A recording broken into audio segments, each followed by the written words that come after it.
What up, everybody? You're watching Giants Now by Chat Sports. I am your host, Marshall Green. We have some rumors to get into on today's video.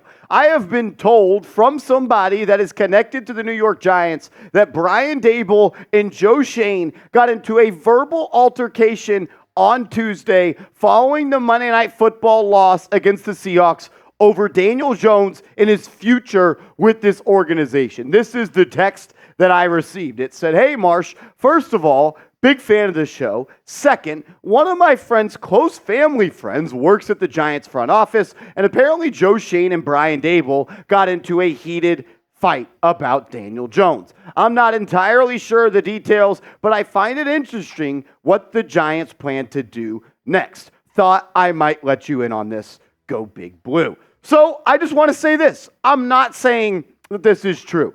I'm not saying that Brian Daboll and Joe Schoen 100% got into a verbal altercation. But I will say this. This type of stuff happens all of the time. If you think Daboll and Schoen agree about absolutely everything, you're wrong. If you don't think that there was some sort of verbal altercation or heated discussion between Daboll and Schoen, I think you're just wrong, because when you lose 64-3 in your two home games at MetLife Stadium, John Mara, he's yelling at Joe Schoen. And what do they say about shit? It rolls downhill. Mara yells at Schoen. Schoen yells at Daboll. Daboll yells at the rest of the coaching staff. That's how this type of things work. I'll also say this, which I thought was very interesting over the past couple of weeks.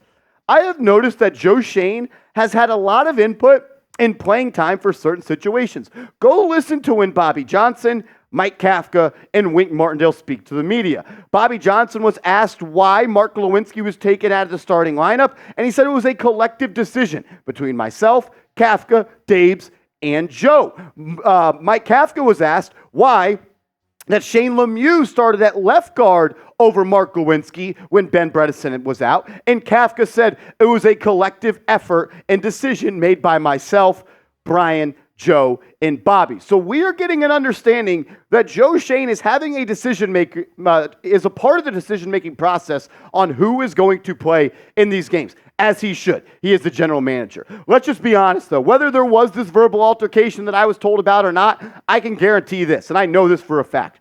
Nobody at works for the Giants at MetLife Stadium, at the training complex, is happy with how this team is playing. We knew there was going to be a tough start. You start with the Cowboys, you get the Niners in 2 weeks, then you get the Bills, the Dolphins, and the Bills.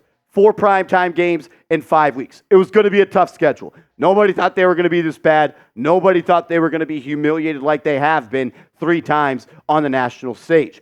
But I will say this. Whether Joe Schoen was telling Brian Daboll he's got to figure it out with Daniel Jones, or Brian Daboll was telling Joe Schoen, I can't win with Daniel Jones. I don't know which one it was, but I know this for a fact. Both Daboll and Joe Schoen, they signed off on giving Daniel Jones a contract extension. If they didn't, the deal wouldn't be here. There's no way that Joe Schoen would be giving $160 million, potentially $92 million guaranteed to a quarterback on an offense run by Brian Daboll without Daboll signing off. So they have both of themselves to blame. They have each other to blame. Daboll signed off on Jones. Joe Schoen signed off on Jones.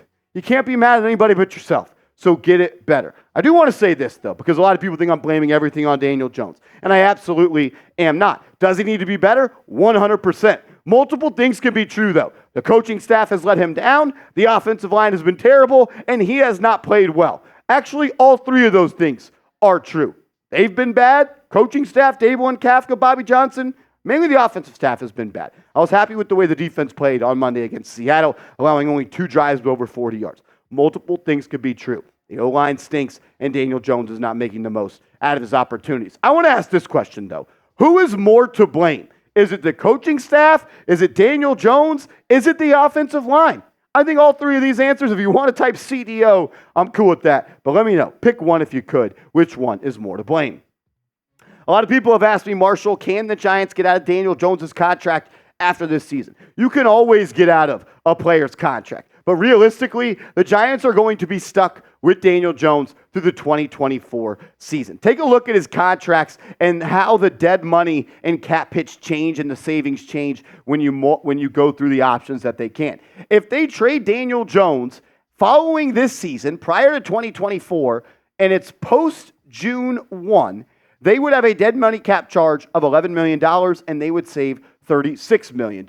If they were to cut Daniel Jones pre-June 1st in the offseason of 2023-2024, so if they cut him this April, they're going to have a $69 million dead cap hit for 2024. The time to cut him would be after the 2024 season, going into the 2025 offseason, where you would just have a dead cap hit of $22 million and save $19 million. You could also go through it about making him a post-June 1st cut.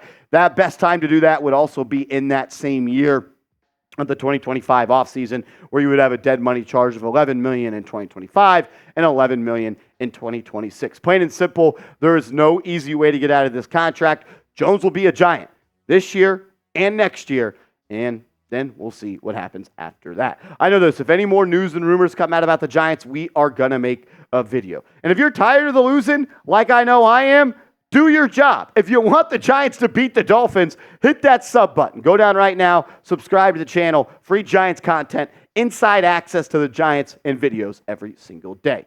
Coming up in a second, I'm going to tell you guys the latest injury news on Saquon Barkley, Andrew Thomas, and we're going to get the full Giants injury report, updates on Daniel Bellinger and John Michael Schmidt. So stick around for a second. But first, I want to tell you about our proud sponsor of today's show, Odds Are. Go to oddsr.com/NFL daily, and we're going to hook you up with a 30-day free trial. Ever wish you could navigate the betting field with the confidence of a pro? Enter Odds Are. They're not a sports book, but they're the sports betting advisor you've always needed. It's like having a playbook for smarter bets right in your pocket. I've been absolutely loving the experience, and I think you will too, especially since Giants Now listeners get a 30-day free trial. Elevate your game day and join the smart betting revolution. Go get it at oddsr.com/NFL daily. That's oddsr.com/NFL daily. So you see the pictures on screen.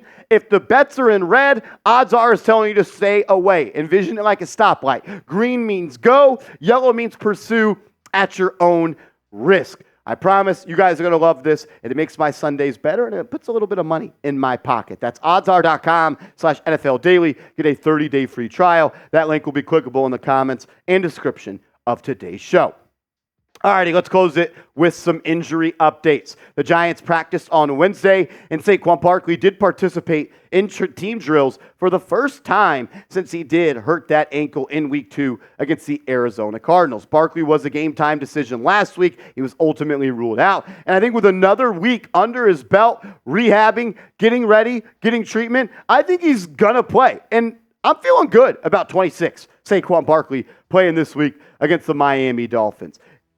I think at the end of the day, the Giants know that their season is probably on the line this week, and they want their best player out there. And Saquon Barkley, if he's healthy and ready to go and can have a full workload, he can have a big game against Miami. When you look at Miami's defense, they allow 30 points per game, over 374 yards per game, but I want to focus in on the rushing yards at the bottom of the screen.